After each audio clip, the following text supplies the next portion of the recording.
Welcome from Rancho La Puerta.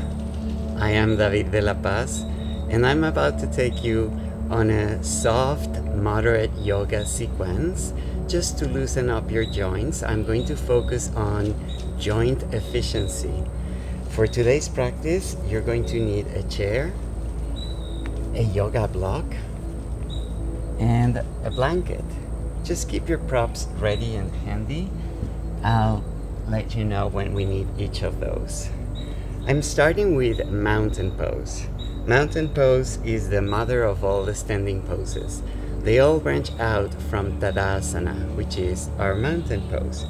But it is essential that we align our feet parallel, which means that when you look down at the mat, you should be able to see two parallel lines on the outside of your feet.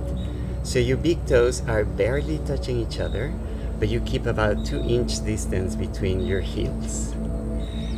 So I'm in my parallel feet alignment, and I think of lengthening through the inside of my leg. So the energy is flowing from the arch to the inside of my knee, and from there to the groin along the inside of my leg. Think of quietly rolling the skin from the front of your thigh to the inside of your leg, and then press the back of your thigh towards the wall or the garden behind you. Now cup your pelvis and gently pull your pelvis up as if you wanted to pop it off the hip socket. Keep the legs strong. Now from here, exhale and wrap your core around. You may feel your belly button drawn in towards the spine and your ribcage funneling down. Keep your spine nice and tall. Think of creating as much length through the right side of your spine as well as the left side of your spine, as much as through your back and the front. From here, reach your arms out, turn the palms up. You want to feel this openness through the collarbone and front of the shoulder. Now bring the arms up. As you press your right heel into the ground, lengthen the right side of your torso. As you press the right heel, lengthen the left side of your torso. Interlace your fingers. Give me those Charlie's Angels hands. Raise your shoulders, then roll them down your spine. And draw your breastbone forward and up. Take a deep breath into your chest right now. Keep pressing the back of the thigh towards the wall behind you. Bring your spine up again. Circle the arms. Release. From here, I'm going to turn as if I was about to sit on the chair. Once again, give me your parallel feet alignment. Once again, pull the pelvis up and away from the thigh bone. Feel that connection through your inner thigh. Feel your spine nice and tall. And you're going to hinge at the hip. Think of your seat bones. So you're basically flashing the seat bones towards the chair behind you. Keep the spine nice and long. And consider that for every little bit that you are flexing your knees and flashing your seat bones, you want to draw the ribcage away from the pelvis. So you want to grow taller on the right side and left side of your spine. Lengthen the spine, engage your core. See how far down you can go without actually touching the chair. Now from here, roll the shoulders down your back and draw your breastbone forward and up. Keep your feet parallel, your core engaged. Take a deep breath into your chest. Come back to a long diagonal spine. Push with both heels, engage your inner thighs. Bring your spine up. Circle the arms. Beautiful. Now you are facing your chair. Same mountain pose alignment. My feet are parallel. Once again, think of quietly rolling the front of the thigh towards the inside of your leg. Press the back of the thigh towards the wall behind you. Soften your sit bones. This time, place your hands on the backrest of the chair. And face down. So you want to draw a straight line from your tailbone to the crown of your head. Think of pulling the lower ribs up and away from the pelvis. Stretch through the armpit. Stretch through the elbows. Now look up at your chair. Roll the shoulders down your back. Draw the breastbone forward and up. Arching your thoracic spine, but maintain your belly button pressing against your spine. Exhale, lengthen again. Give me 2 more of those. Inhale, roll the shoulders down your back as you take the breastbone forward and up, breathing into your chest. Look up at the sky. Exhale, lengthen the spine. Think of your lower ribs. Think of stretching through your armpits. Last time, roll the shoulders down your back. Draw the breastbone forward and up. Try to keep your elbows straight, solid arms, and the eye of the elbow facing your thumbs. Exhale, lengthen the spine. From here, you may choose to walk your hands along the legs of the chair. Drop the weight of your head down. Drop the weight of your ribcage. See if you can bring your belly to rest on top of your thighs. Drop the weight of your head. Relax the back of the neck. If you are feeling comfortable from here, you may choose to press the heels into the mat and lift your sit bones higher. So you want to aim at lengthening through the inside of your leg and making those legs tall and strong. Keep in mind that your sit bones should be smiling by now. The weight of your ribcage is reaching down. It doesn't really matter if you extend the legs or keep the knees soft, as long as your spine gets that elongation. It's all about stretching your spine. Take a deep breath into your mid-back. On the exhale, engage your core and start walking your hands up. Look up directly towards the front of your chair. Roll the shoulders down your back. Breastbone forward and up. Long spine. Engage the inner thighs. Press the heels into the mat to bring your spine up. Circle the arms. Beautiful. Great job. Now I'm about to target lateral motion. So I'm diving into triangle pose and warrior 2, for those of you familiar with the name of the poses. So for triangle, I start with a wide stance, and I'm often asked, how wide should my legs be?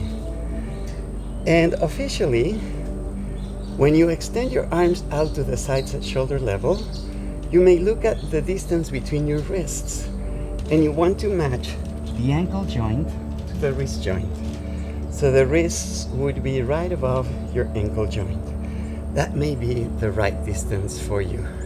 Nonetheless, if you feel more comfortable with the feet slightly closer together, go ahead. So I keep my pelvis facing forward, and I'm going to turn out. I'm turning out over the right thigh bone. Make sure that the movement is taking place at the hip socket.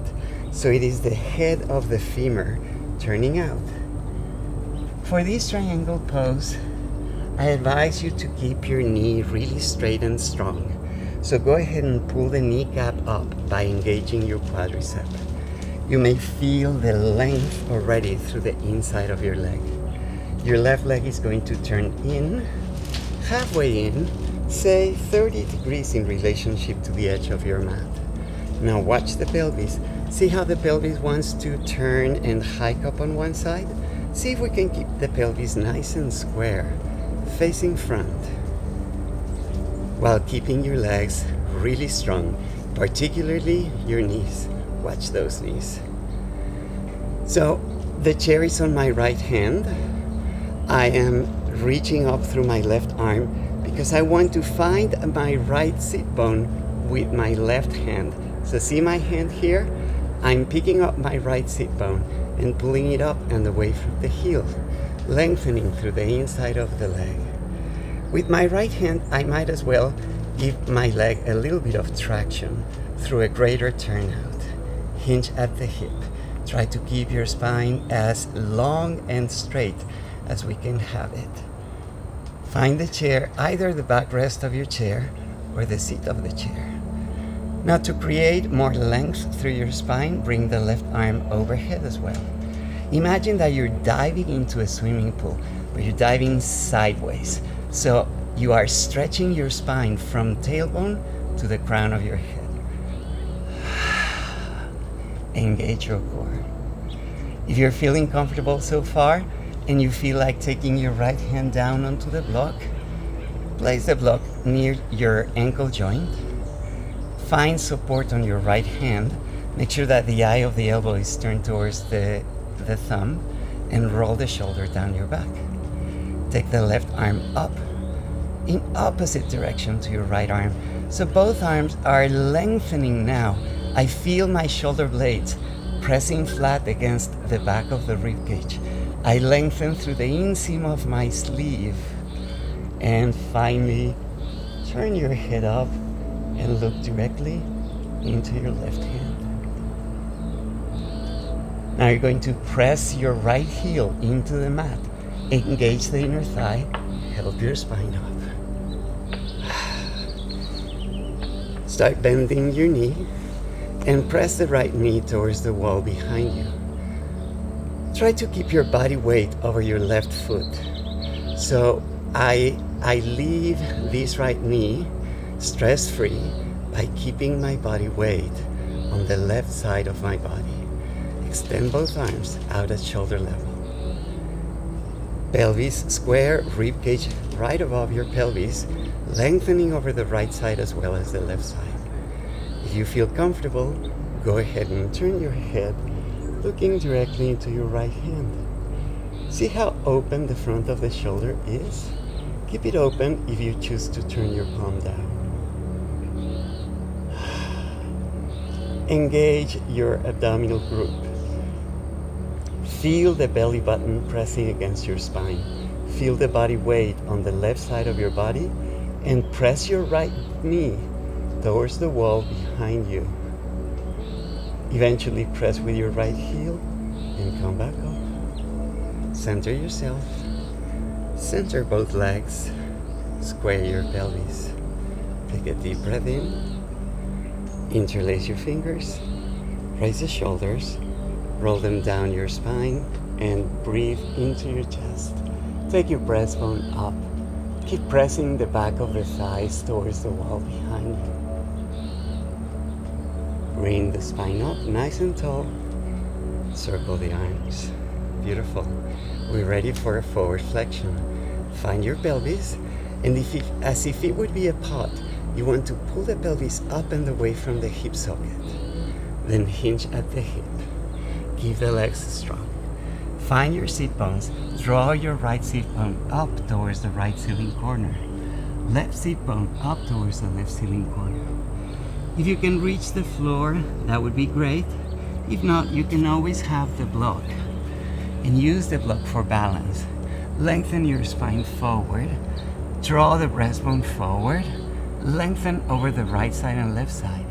Eventually hinge at the hip and drop the weight of your rib cage and the weight of your head down.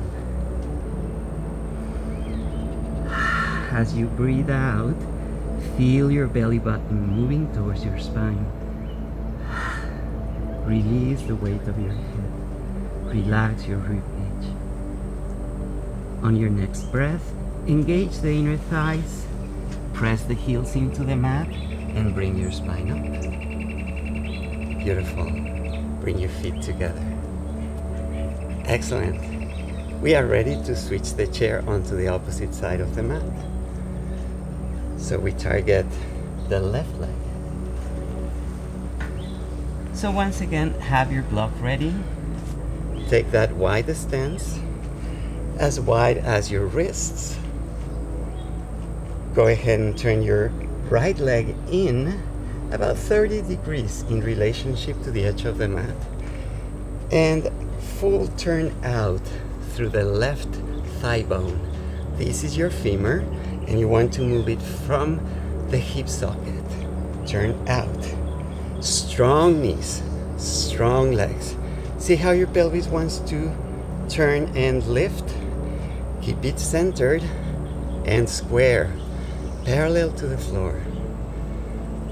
Now with your right hand, find your left sit bone.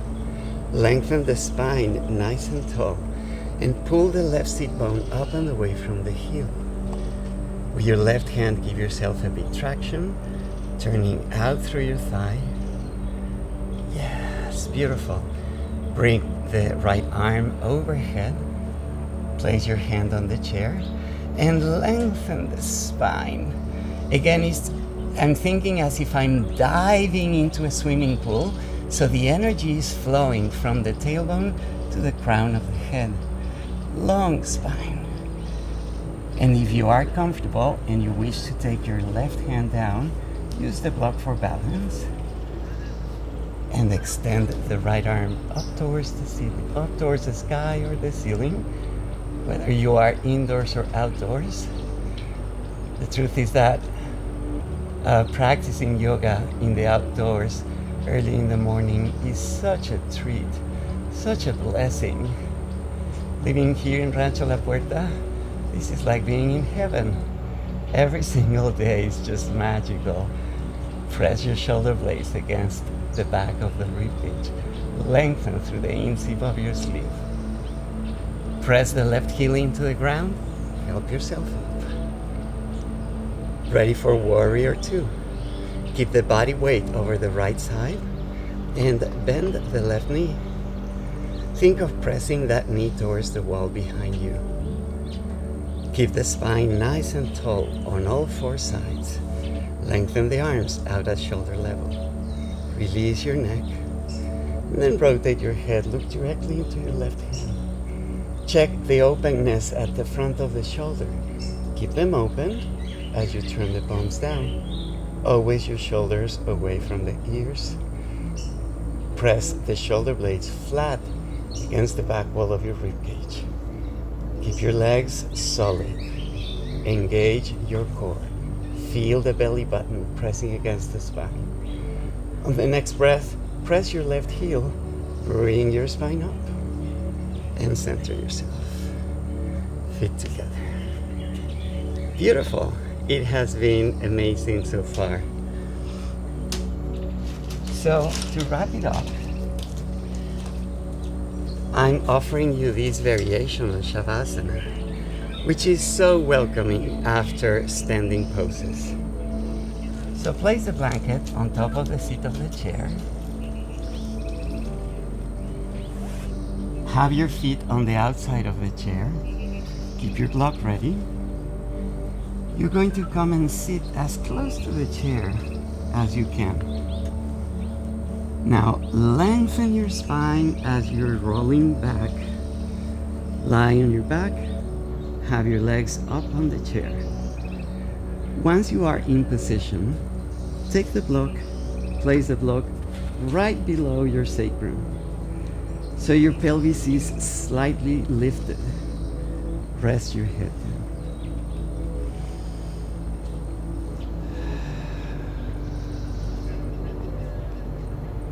Welcome the breath into your belly. Feel your belly button expand.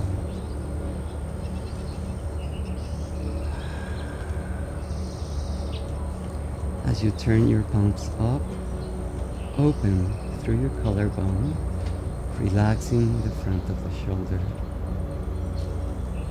Feel the weight of your pelvis and let it rest.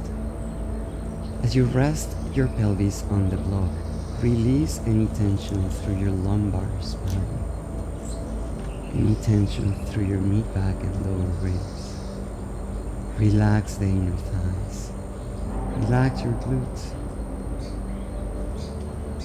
Feel the weight of your head. Release your neck. You may choose to keep your eyes halfway open or closed. Eventually relax your jaw. Soften your lips.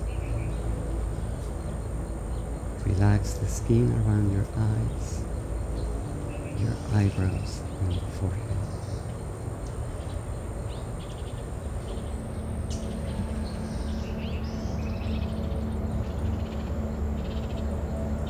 may choose to stay here for about 2 or 3 minutes.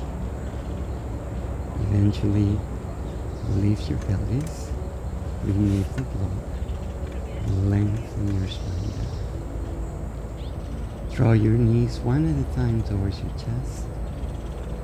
Gently rock on your lower back and sacrum. Eventually roll over to one side. Take a moment to regroup. Help yourself with both arms into a sitting upright position.